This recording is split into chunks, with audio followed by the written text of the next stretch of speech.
दोस्तों, अब आपका आधार कार्ड यूनिक हेल्थ कार्ड में तब्दील होने जा रहा है। इसमें आपका पूरा मेडिकल रिकॉर्ड होगा। आप देश के किसी भी अस्पताल में जाएं, पिछली सभी रिपोर्ट्स आपको आराम से मिल जाएंगी। जी हाँ, आइए अब आपको बताते हैं डिजिटल हेल्थ मिशन योजना की शुरुआत केंद्र सरकार जो सितंबर 2021 में करने जा रही है वो कैसी रहेगी। जी हाँ, केंद्र सरकार ने यूनिक हेल्थ आईडी कार्ड बनाने की तैयारी पूरी कर ली है। इस कार्ड में स्वास्थ्य संबंधी सारी जानकारियाँ दर्ज होंगी। आपको दूसरे राज्य या शहर में जाने पर भी अपनी मेडिकल रिपोर्ट साथ लेकर जाने की आवश्यकता नहीं होगी, क्योंकि आपकी पूरी मेडिकल हिस्ट्री हेल्थ कार्ड में दर्ज होगी। प्रधानमंत्री Narendra Modi national digital health mission यानी NDHM लॉन्च कर रहे हैं। नेशनल डिजिटल हेल्थ मिशन में डॉक्टर्स, अस्पताल, लैब और केमिस्ट तक की जानकारी दर्ज होगी। इसका पायलट प्रोजेक्ट पिछले साल ही अंडमान निकोबार, चंडीगढ़, दादर नगर हवेली, दमन दीव, लद्दाख और लक्षद्वीप में शुरू हुआ था।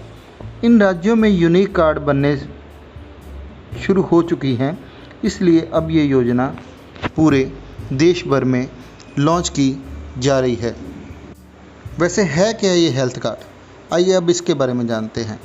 योजना की घोषणा होते ही गूगल प्ले स्टोर में NDHM हेल्थ रिकॉर्ड यानी PHR एप्लीकेशन उपलब्ध होगा। उसके ज़रिए रजिस्ट्रेशन होगा। यूनिक आईडी 14 डिजिट का होगा और साथ ही जिनके पास स्मार्टफ़ोन नहीं है वो कैसे रजिस्टर करेंगे उसकी भी जानकारी हम आपको देंगे। रजिस्टर सरकारी, निजी अस्पताल, community health centre, primary health centre, wellness centre, common service centre आदि पर जाकर कार्ड बनेंगे। वहाँ सामान्य सी जानकारियाँ पूछी जाएंगी, जैसे नाम, जन्म की तारीख, मोबाइल आदि। और साथ ही अगर आपके मन में ये सवाल उठ रहा है कि यूनिक हेल्थ कार्ड का फ़ायदा क्या है, तो बता दें आपको। कार्ड में आपके स्वास्थ्य से संबंधित पूरी जानकारी डिजिटल फॉर्मेट में दर्ज होती रहेगी। पूरी मेडिकल हिस्ट्री अपडेट होगी। ऐसे में जब आप किसी अस्पताल में इलाज कराने जाएंगे तो आपको पुराने सभी रिकॉर्ड वही डिजिटल फॉर्मेट में मिल जाएंगे।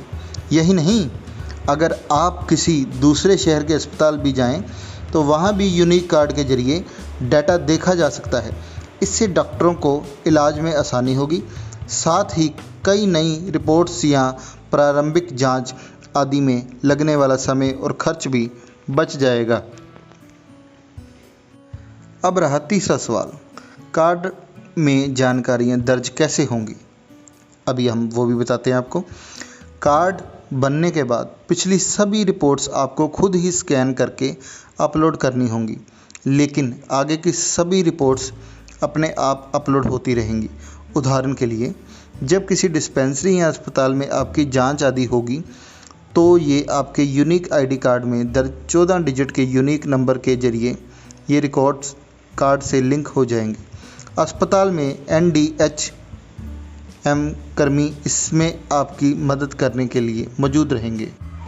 अब रहा चौथा सवाल, हेल्थ कार्ड में आपसे जुड़ी कौन कौन सी जानकारियाँ रहेंगी। जी हाँ, आपके मेडिकल रिकॉर्ड से जुड़ी हर एक जानकारी उसमें दर्ज होगी। यहाँ तक कि ये भी कि पिछली बार किस दवा का आप पर क्या असर हुआ, क्या नहीं, दवा बदली गई तो क्यों। इससे इलाज के दौरान डॉक्टर को केस समझने में काफ़ी सहूलियत होगी। अब रहा अगला सवाल, दूसरे शहर में डाटा कैसे मिलेगा। डाटा अस्पताल में नहीं बल्कि डाटा सेंटर में होगा, जो कार्ड के ज़रिए देखा जा सकेगा। यूँ समझ लीजिए कि अगर आप कहीं इलाज कराने जाते हैं तो ये आपके लिए आधार कार्ड जैसा अहम होगा। अब नज़रिया भी बदल सकता है सुरक्षा को लेकर, तो सवाल भी पैदा होगा, क्या हेल्थ डाटा कोई भी देख सकता है? नहीं, क्योंकि कार्ड में दर्ज डाटा तभी देखा जा सकेगा जब आप उसका OTP नंबर बताएंगे। OTP नंबर तभी जनरेट होगा जब कार्ड का 14 डिजिट का नंबर रजिस्टर अस्पताल के कंप्यूटर में दर्ज किया जाएगा। उसके बाद जब OTP भरा जाएगा तो डाटा स्क्रीन पर दिखेगा, लेकिन इसे ना कॉपी किया जा सकता है ना ही ट्रांसफ़र किया जा सकता है। उसके बाद जब दूसरा मरीज डाटा खोजा जाएगा तो पहले मरीज का डाटा लॉक हो जाएगा। इसे दोबारा देखने के लिए फिर से OTP ही लगेगा। फिर अगला सवाल भी मन में आता है, तो क्या डाटा ट्रांसफ़र हो ही नहीं सकता? हो सकता है, लेकिन तभी जब आप सहमति दें। जब कोई आपका डाटा ट्रांसफ़र करना चाहेगा या देखना चाहेगा तो आपसे OTP मांगेगा। अगर आप मंजूरी नहीं देते तो डाटा नहीं दिखेगा। क्या हेल्थ कार्ड बनवाना अनिवार्य होगा?